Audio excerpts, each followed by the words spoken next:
خب و مرحله سوم بعد از اینکه اینا رو هم کپی کردیم و قسمت برک دسک برک روتر تمام شد،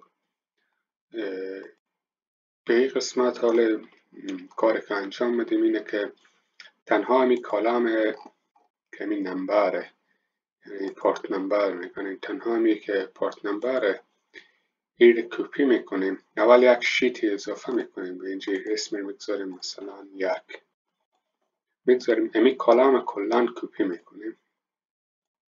میکنیم میایم به اینجا پست میکنیم که امی کالم کلن بیای به یک قسمت میتونیم سایز از زیرم که بیتر دیده شه بزرگ کنیم.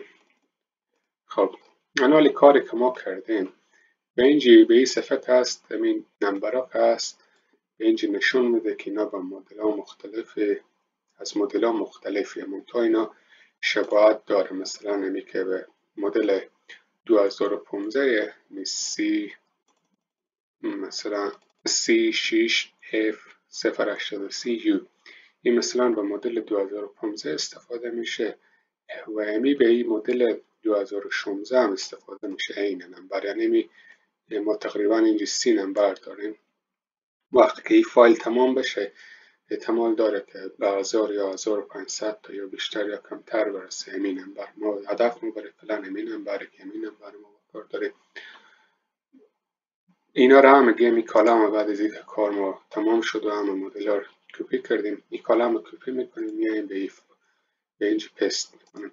پست بکردیم منال اینجا چون نمبر ها مختلف مشابه به هم زیاده، یعنی 83 که هست زیاده و 84 میلقم ما مهم تنها همون نمبرها یعنی فیلترش یعنی اونایی که مشابه به هم پاک شه که باز ما ادامه کار انجام بدیم. انتخاب میکنیم برای از اینکه فیلتر کنیم، یعنی پاکسازی کنیم چیزایی که مشابه به هم اونا رو پاک کنه که ما ببینیم. مثلا به اینجا فعلا ما داریم سی نمبر داریم ببینیم که اینا همون همرنگا پاک شه که خلاصی از این بمونه که نمبر خالص که چند نمبر فیلتر میکنیم. اینا را هم میگیم این کالم انتخاب میکنیم، منیم به قسمت داتا، از قسمت داتا remove duplicates یعنی اونایی که همرنگ هم مشابه به هم پاک کلیک که بکنیم این هم تنظیمات به می حالت درسته اوکی. یعنی از همون 30 نمبر که بود، همون 30 نمبر ما تنها یکی 83 یو بود و 84 یو از این 30 نمبر ما تعداده که باز فایل خلاص احتمال داره به 1000 2000 برسه، این هم احتمال داره به 50 تا عدد خاص برسه.